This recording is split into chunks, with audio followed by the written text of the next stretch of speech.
With the NBA draft starting in exactly 1 month from now, I figure why not do some analyzation of some of these prospects that the Chicago Bulls could go after in the first round at pick number 18. Now, like I said, we're a whole month away, and there's still a lot of things that are going to go on from the NBA playoffs themselves, finishing up and wrapping up, claiming a winner, as well as an actual combine for these players so that we can get a little bit more information on that. But with that being said, why not go over what we have so far, the tape we have so far, go over some of the information for some of these players that I believe the Chicago Bulls may target in this first round. And that's what we're going to be doing. So I have 5 players that we're going to be talking about for only the first round. We're not talking second round yet. And this is a way too early prediction, pretty much. We're going to have a lot more in-depth ones and ones closer. They're going to pertain to maybe other options as well as second round options for the Chicago Bulls when we get closer within like a week or two of the draft. But with that being said, if this is your first time on the channel, my name is John. This is the Sports Advocate. Thank you so much for tuning in. If you enjoyed this video, give me a like. Or dislike. Give me some criticism down below. I'm really trying to improve for you guys. Comment who your favorite pick at 18 would be for the Chicago Bulls. And if you really enjoy this content, go ahead and hit me with a subscribe. It really only takes 1 second for you guys, and it means a lot to me. And that way, you are going to be able to see my future videos about the Chicago Bulls or other sports content when it comes out. But let's not waste any more time on that. Let's get right into this. So like I said, I have 5 options here. I will say I feel like the Bulls have plenty of guards on this team. So I only have 1 guard. He's an incredible player, but I don't think you need to target guards a lot. So we have 3 forwards, a center, and a guard. We're going to go into in-depth on each one of these. And like I said, since we're super early, let's remember that draft boards are going to change a lot. Some people are going to climb. Some people are going to fall. Some of these guys are currently sitting at the edge of lottery. Maybe they go up. You never know. But let's start with Walker Kessler. I think a lot of people's favorite to go to the Chicago Bulls. Walker Kessler is a center out of Auburn. He's 7'1", 256 pounds. He's a very large body. He's not incredibly big, but he's not like super small, like KD thinness, which is good news. He won the Naismith Defensive Player of the Year this past year with 4.6 blocks per game, which was number 1 in the SEC and number 2 in the entire Division I basketball. Incredible player. He also had 1.1 steals per game, and he's very mobile on defense. He's able to not only guard big men, obviously, but also guard those smaller guys, those guards, those forwards, and do it at a very high level. This guy is incredible on defense. He's able to get anything from chase down blocks to just right in front of a guy who's trying to back him down and block it that way. He's incredible on defense, which is a key thing that I think a lot of Chicago Bulls fans want to target, especially at that big man position, and he really targets that in at a very high level. Now, on the other side of the ball, he is a limited scorer. He only has 11.4 points per game, although he is shooting on 60% from the field, which is very good, as well as he's 70% from 2-point range, which is number 1 in the SEC. So he shoots at a very high level inside, but the reason why his percentage maybe isn't as high, if he's shooting 70% from 2-point range and he's only shooting 60% overall, he's obviously doing bad on 3-point range, and that's true, subpar, I would say. He definitely has room for development. You can retool his 3-point shot, and he can definitely start knocking him down. It's a good shot. He's just inconsistent. I feel like the release point of the ball changes in each shot. He shot 20% from 3-point range, which, again, is not incredible. Also, he was 58% from the line, free throw line. Again, you'd hope to see that improve, but these are small little things that you just tweak a little bit and get consistent release point. But when you're shooting 70% inside the 2-point range, and incredible defender, you can't really look past that, especially at pick number 18. Getting the Defensive Player of the Year at pick 18 is incredible. He's also very good in the pick and roll and in transition. He's fast enough to get it in transition and either have the ball in his hand or just run down the court. but he's super good in the pick and roll. He sets good, solid screens. He can roll. He can slip. He's not popping many, obviously, with 20% from three-point range. Now, I'm going to do a comparison, and let it be known, I don't like comparisons a lot, but with these young guys who are entering the draft, I think it's good to add a comparison so people kind of have an idea. Let it be known, I'm not saying that these guys are going to be as good as these guys, but they play similar. That's how I grade it. So his comparison is Rudy Gobert. He's, again, Walker Kessler, very, very good on defense, similar to Rudy, and not incredible on offense, but given the right opportunities, he can score 15 points per game, which is exactly what Rudy Gobert does. I think that's a perfect comparison. Now, some of these other comparisons maybe are a little bit off, but the way that they play. And how I did this is, so I would go through mock drafts. I'd find a couple cases where a guy is drafted by the Bulls or right around that spot. I would then look into a couple analysts' pluses and minuses, what they like about this dude, all that stuff. Then I'd go look at his stats, and then I'd go watch at least 15 minutes of highlights and one full game of this player, and then that's when I'd come up with these little points that I'm coming across and the comparison. The comparison primarily comes from a little bit of the stats and watching them, but there's a lot of information gathered. I'm just trying to make these a little bit more quickly edible for you guys so that you can understand some things and maybe get a good idea and opinion for yourself about who the Bulls should pick. Now we have Patrick Baldwin Jr., forward out of Milwaukee. He's 6'10", 220 pounds.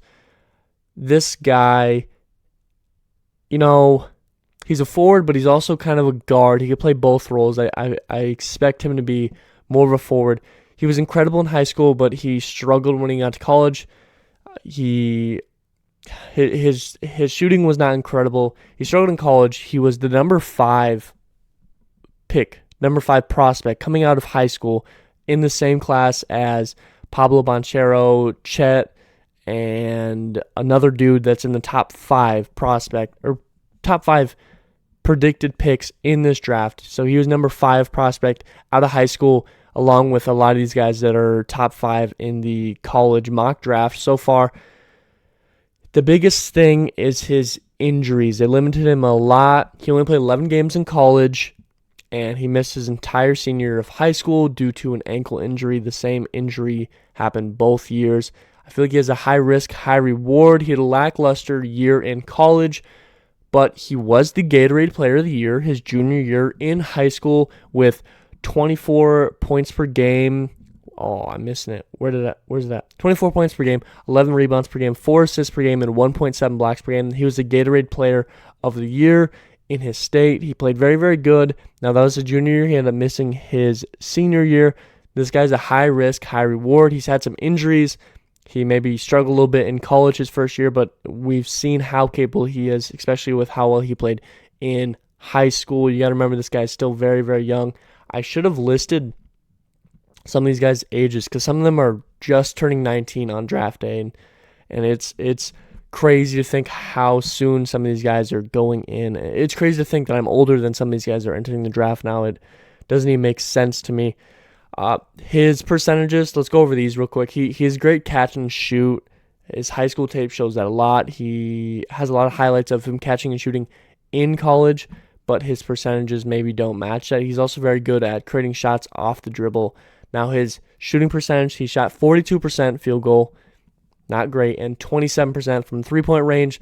If you watched and or checked out some of his statistics in high school, he's well more capable of that. And even watching his tape in college, his form is very fluent and good. It's consistent. He was struggling, whether it was maybe his ankle injury his senior year messed him up a little bit entering this year, and then he re-aggravated it. I'm not quite sure. I expect that to improve once he gets playing again consistently, just because how well he was shooting in high school. But 42%, you hope to see that improve a lot. Now, he can be resourceful on defense. He can be used. He's not incredible. He had 0.8 blocks per game and 0.8 steals per game. That's not bad. You're not expecting him to be that top defender on a team, and you don't need that if he's coming to a team as a forward/guard for the Bulls. When you have Lonzo Ball on your team, you have Alex Caruso, you have Ayo Dosunmu, all guys who could Probably play 1 through 3 if you need him to. Lonzo Ball probably more sticking with that 1 or 2, but Caruso and Ayo Dosunmu, I could easily see them playing at a 3 position if you need them to. So you don't really need Patrick Baldwin Jr. to be a big defensive guy. Now, I know a lot of Bulls fans do want that, but I think he brings enough to the team where you don't also need that. His comparison to Michael Porter Jr., very similar in a lot of ways. Injuries, they play similar, they're shooting. I think they fit the mold of each other very, very well. You just hope to see that Patrick Baldwin does not end up with the same injury issues with Michael Porter missing the entirety of last season. Now we got Malachi Branham. I think I said that right. Malachi Branham, guard out of Ohio State. This is the only guard I have on the list. He's incredible to watch. He's fun to watch. He's 6'5", 180 pounds. He's an incredible scoring touch. I know I've said that word a bunch of times just from this guy alone, but he's very, very good on the offense. Let it be known, he only had 13.7 points per game, which may seem low, but when you start looking into his stuff, he's 50% field goal shooter. He's 42% from three-point range. So 13.7 points per game is not anything to do with his shooting percentage. He just doesn't shoot a lot of shots. And you could easily change that once he enters the NBA, or if he's going to be that backup role, that's perfect. That's what you need, somebody that's not shooting a ton, but can shoot the ball very, very well. He's talented to get into the rim. He had 70% field goal percentage at the rim, which means like right there, like dunking it, layups, things like that. 7% at the rim. He's very, very good at getting to it. Sometimes he settles for mid-range shots, but he has a very, very good mid-range shot too. It's fluent, it's smooth, it's very consistent. You just hope with his ability at the rim, I feel like sometimes he settles for mid-range because he knows he can still make those at a good rate, but he definitely has the speed and the power and the dribble moves. He's got great ball handling skills to get to the rim more often than he maybe did in college, as well as his mid-range is a great asset. I just think that he could make it to the rim a little bit more and just take some more three-point shots. Just shoot more in general. I think that's probably his biggest thing right now is just get him to shoot a little bit more and maybe be a little bit more confident in taking more shots. He could be a big piece that could develop very, very well on a team that already has a lot of guards, but he could compete with those guys. Now, on defense, he maybe struggles a little bit. He could use his size, but I feel like he lacks using his size. He almost has a 7-foot wingspan, but his statistics would make you think he has a short wingspan and doesn't know how to use it. He has 0.3 blocks per game and 0.7 steals per game. You really want to see that go up, especially if you have nearly a 7-foot wingspan. That's just, and that's something that you can coach a little bit, how to get in passing lanes, things like that. You just hope to see that goes up because he definitely has the intangibles to have a better defensive mindset, defensive playing, everything like that. He also sometimes struggles with contact, which is a worry. Once you enter the NBA with the amount of flopping you got, he could struggle with contact and end up being in foul trouble. Or just a big guy such as John Wall or even James Harden getting into him before the shot could cause him to slap at a wrist or things like that and cause a foul. Something that, again, you could coach a little bit, but that's a little bit more mindset than anything else. But he does a good job at staying with his man, staying in front of his man consistently. They're not getting around him very easily, which is very good news. You just hope to see him improve on the defensive end, at least getting the ball, turnover-wise, things like that. His comparisons, Chris Middleton. I know Chris Middleton is one of the best at defense, but the way Malachi Branham plays on offense, his smooth shooting, it's a little bit slower, he takes long strides, everything like that, he really, really reminds me of Chris Middleton. And with his length, if he improves on defense, I think that would be the perfect comparison. Not perfect at this moment for a comparison, but I think it fits very well, especially for how he plays on the offensive side. Now we have Tari Eason. I don't know why my alarm just went off there. That kind of spooked me. Next up, we have Tari Eason, forward, LSU. He's 6'8", 216 pounds.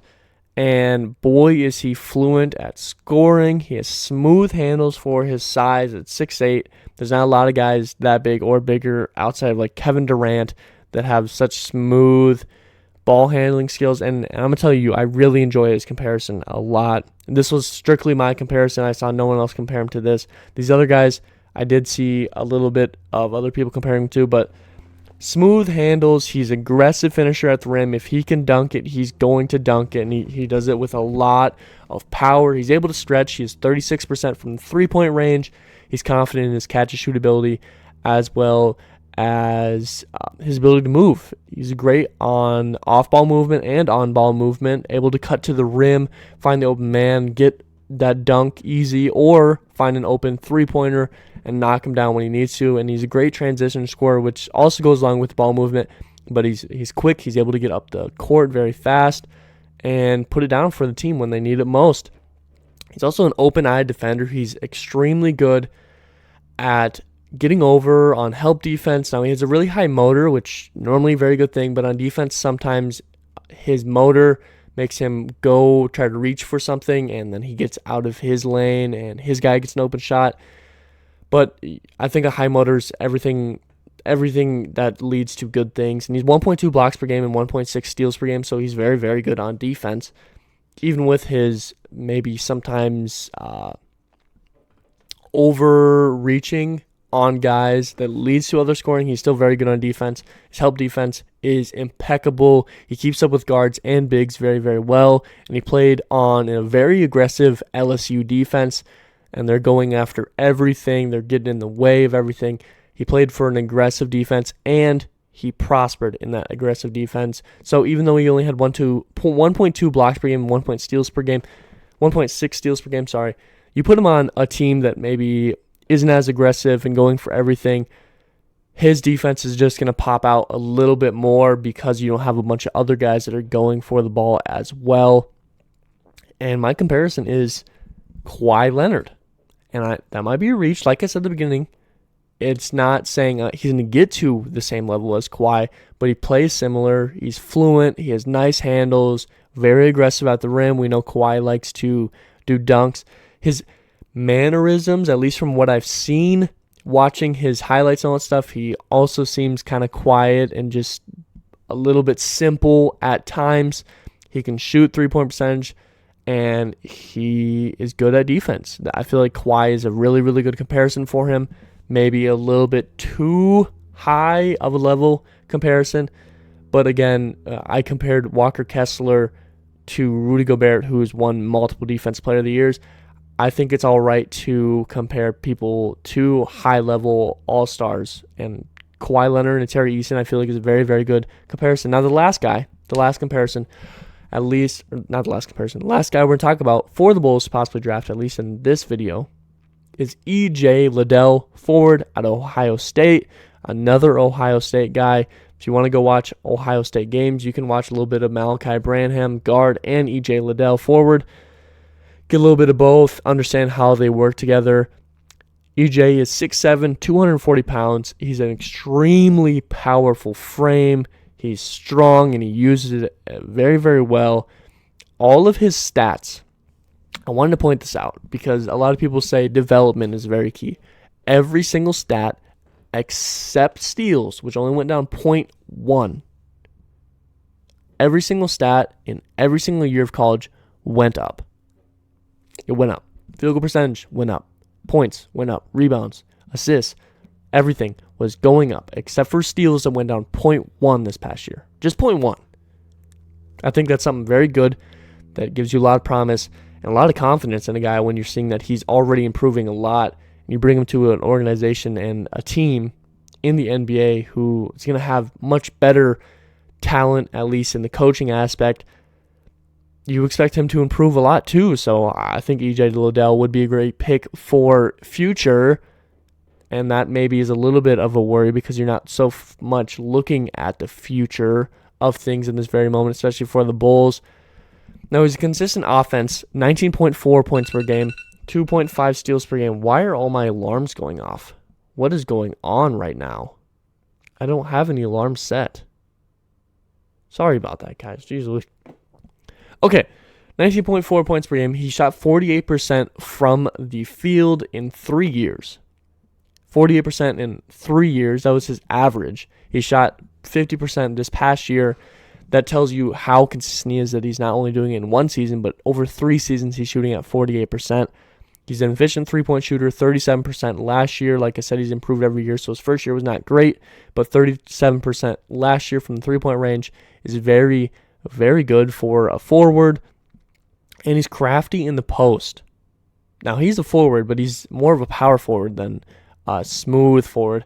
He's crafty in the post. He has step backs. He has fadeaways. He has turnaround jump shots. He has one dribble moves. He's got the up and unders.